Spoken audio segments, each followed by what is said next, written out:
नमस्कार, आप सभी को स्पाइस ऑफ हेल्थ में आपका स्वागत है, जहां खाना प्यार से बनता है। अगर आपका कुछ ठंडा और मीठा खाने का मन कर रहा है तो ये दूध और फ्रूट से बनी ऐसी रेसिपी है जो आप सभी को बहुत पसंद आएगी। इसे बनाने के लिए न ही तो कस्टर्ड पाउडर और न ही कॉर्नफ्लोर का यूज़ किया है, फिर भी ये बहुत क्रीमी बनकर तैयार होती है। आज हम बनाएंगे हेल्दी फ्रूट कस्टर्ड। इसे बनाने के लिए हमें चाहिए आधा लीटर दूध, 1.5 टेबलस्पून साबुदाना पाउडर, 2 टेबलस्पून मिश्री पाउडर, आधा टीस्पून इलायची पाउडर, 3-4 केसर की कतरन और कुछ फ्रूट्स। मिक्सर जार में 50 ग्राम साबुदाना डालकर इसका फाइन पाउडर बना लें, बिल्कुल आटे की तरह। अगर यह मोटा लगे तो इसे बारीक वाली छलनी से छान लें। अब 1.5 टेबलस्पून साबुदाना पाउडर में धीरे धीरे कर ठंडा दूध मिलाएं और इसे मिक्स करते रहें। दूध इतना ही डालना है जिससे साबुदाना अच्छे से घुल जाए और इसे साइड में फूलने के लिए रख दें ताकि ये अच्छे से फूल जाए। पैन में आधा लीटर दूध लिया है, ये दूध गर्म हो गया है। आप चाहे तो ठंडा या गर्म कैसा भी दूध ले सकते हैं। अब इसमें केसर वाला दूध डाल दिया है जिससे कि इसमें अच्छा सा रंग और फ्लेवर आ जाए। केसर ने इसमें अपना रंग छोड़ दिया है। अब एक हाथ से लगातार चलाते हुए दूसरे हाथ से साबुदाना वाला पेस्ट डालकर इसे पकाना है। साबुदाना वाला पेस्ट धीरे धीरे करके ही डालें और लगातार चलाते रहें। अगर एक साथ डाल देंगे तो इसमें लम्स पड़ जाएंगे और हमारा कस्टर्ड ख़राब हो जाएगा। यह चिपके नहीं, इस बात का भी ध्यान रखना है।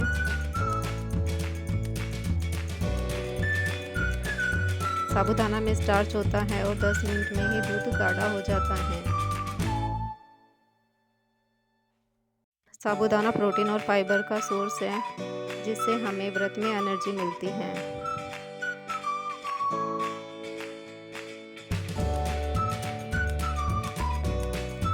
इसमें सारा साबुदाना वाला पेस्ट डालकर इसे लगातार घुमाते रहें।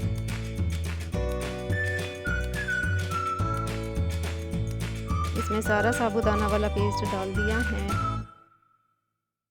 इसकी कंसिस्टेंसी नहीं तो ज़्यादा गाढ़ी है और नहीं ही ज़्यादा पतली, बिल्कुल इसी तरह का साबुदाना हमें चाहिए।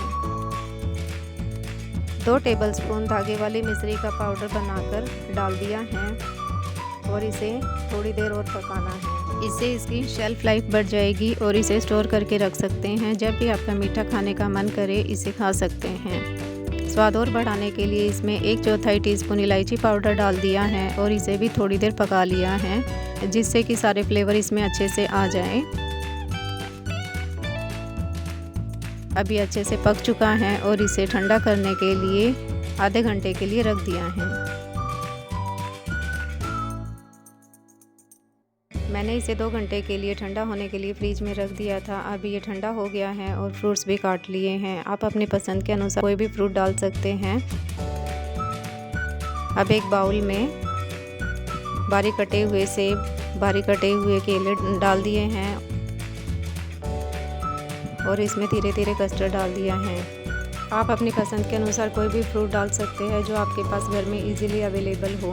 आप इसे व्रत में तो बनाकर खाएंगे, बल्कि जब व्रत ना हो तब भी इसे बनाकर खाना पसंद करेंगे। यह इतना शानदार बनकर तैयार होता है।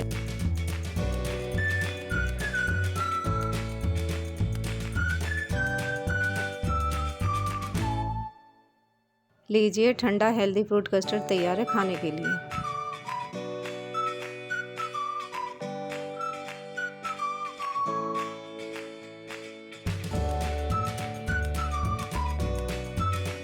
आशा करती हूँ कि आपको मेरी रेसिपी पसंद आई होगी। इसे अपनी फैमिली और फ्रेंड्स के साथ ज़रूर शेयर करें और अगर चैनल पर नए हो तो आपके अपने चैनल स्पाइस ऑफ हेल्थ को सब्सक्राइब करना ना भूलें। ऐसी ही टेस्टी और हेल्दी रेसिपीज़ के लिए मिलते हैं अगले वीडियो में।